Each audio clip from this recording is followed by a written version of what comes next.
Պարոն Շարմազանով,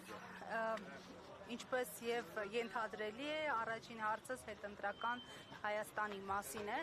Ինչ սպասել, ինչպիսի զարգացումներ եւ առհասարակ ընտրությունները ինչի մասին էին այս ընտրությունները ու ինչ ցույց տվեցին։ Մենք դեռևս ապրիլի 4-ի մեր կուսակցության համագումարում ասել ենք, որ ընտրություններն արդեն կեղծվում են։ Ընտրությունը միայն քվեարկության օրը չէ։ Ընտրությունները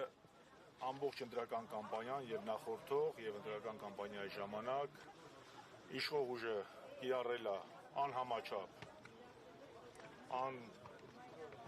տեսանելի ռեպրեսիաներ իր քաղաքական հակառակորդների վրա,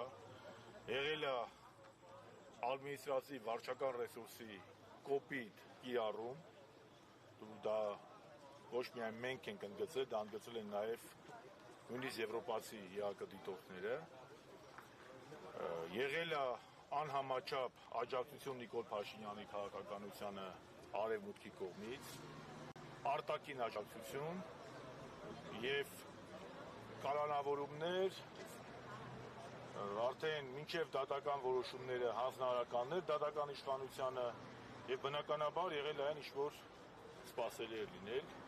որովհետեւ երբ որ ընդդիմության ձեռքերը եւ ոտքերը կապված են, իսկ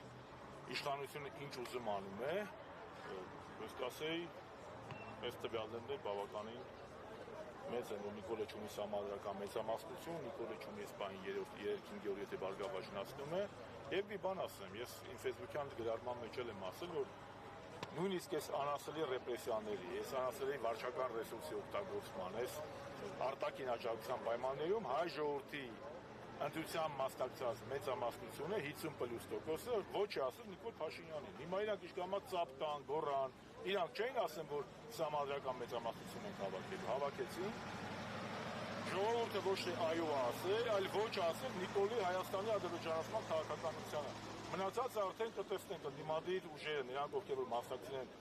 պարլամենտական ընտրություններին, հիմա հաշվար կա գնում, ամսի 14-ին են սպասում Կենտրոնական ընտրական հանձնաժողովի որոշմանը վերջնական, այն ժամանակ կտեսնենք, ես հիմա չեմ ուզում հապճեպ գնահատականներ տամ, թե ինչ կանի ընդդիմությունը։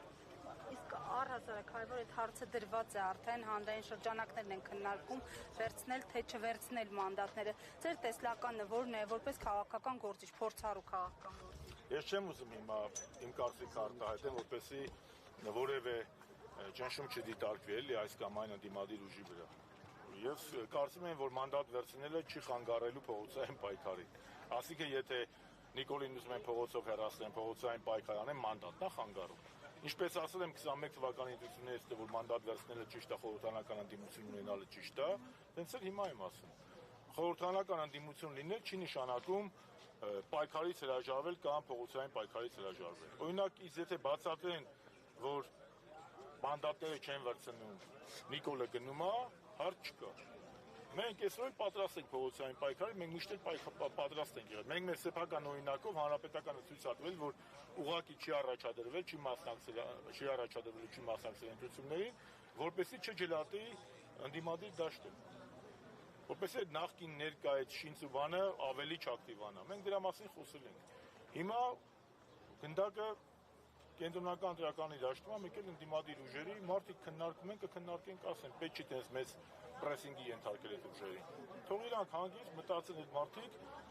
եւ ուժեղ Հայաստանը, եւ Հայաստան դաշինքը, եւ Բարգավաճը, եթե աստվածտանցնի, իրանք կքննարկենք, ասեն, փորձառու ուժեր են, փորձառու գործիչներ են, ազգային մարդիկ են կորոշեն։ Պետք չի հիմիկվանից պրեսինգի ենթարկել այդ մարդկանց։ Մեկը ասի վերցրու, մեկը ասի մի վերցրու։ Պարոն Շարմազանov, եւ վերջին դիտարկումը, թեև հանրապետականը չմասնակցեց ընտրություններին, բայց ընտրությունները չանցան առանց հանրապետականների, հատկապես իշխանությունները էլի բոլոր հակադրությունները ձեր հետ էին անում։ Տեսանք նաեւ այլ շրջանակներ վերջին օրերին ակտիվացել են եւ էլի հիշում են հանրապետականին։ Ինչու է ձեր ստվերը շարունակ խանգարում։ Որովհետեւ մեր ստվերը չի, մենք կանք ու լինելու ենք։ Մենք պայքարելու ենք մեր իդեալների համար։ Ու բոլոր այն ազգային ուժերի հետ միասին, ովքեր որ գտնում են, որ Ղարաբաղյան շարժումը ճիշտ շարժում է եղել, որ Ղարաբաղյան շարժումը ծնել է Հայաստանի երրորդ հանրապետությունը, որ անկախության հռչակագիրը դա մեր անձնագիրն է եւ ծննդյան վկայականն է, եւ մենք իրավունք ունենք հրաժարվել այդ արժեքներից ու Հայաստանը դարձնել վիլայետ կամ արևմտյան Ադրբեջան։ Պայքարը շարունակվում է, Իսկ ով ասում, որ պայքարը պետք է հունիսի 7-ին շարունակվի։ Քաղաքական գործիչները պետք է իրենց իդեալների համար, իրենց գաղափարների համար պայքարեն։ Իսկ նրանք, ովքեր որ քաղաքականության մեջ տեղ են զբաղեցնում հովարային անջատումներով, այսօր կան վաղը չկան կամանդությունից ընտրություն, Աստված իրանց հետ ինչ ասա։ Աշոտյանի ձերբակալությունն էլ այդ պայքարի, այսպես ասած, Միանշանակ Աշոտյանի ձերբակալությունը հստակ ունի քաղաքական նկատառում թույլատնել հանրապետականի ուժը եւ ջլատել հանրապետականը։ Միանշանակ Արմեն Աշոտյանը քաղաքական բանտարկյալ է, մանավանդ 19 փաստաբանները խոսել են 19 թվականին գործը հարուցվել է, Աշոտյանը ցույց տվել է, որևէ քիչական գործողություն չեն արել, մեկ էլ բռնելուց մի քանի շաբաթ առաջ տես ինչ-որ մի հատ մի երկու գործ են անում, հետո Աշոտյանը մի անգամից ստանում են կալանքի, հետո երկու գործերը միացնեին։ Ակնհայտ է, չէ, որ սա ունի քաղաքական ենթատեքստ, միանշանակ։ Հասկանալի է, շնորհակալություն։ Ճիշտ եք հասկանում, որ դուք այն տարբերակին եք կողմ, որ ընդդիմությունը պետք է վերցնի մանդատները, միևնույն ժամանակ սկսի փողոցային պայքար։ Ես չեմ ուզում ասեմ, ես ինչին եմ կողմ, ինչին եմ դեմ, ես ասում եմ, ես չեմ ասում, որ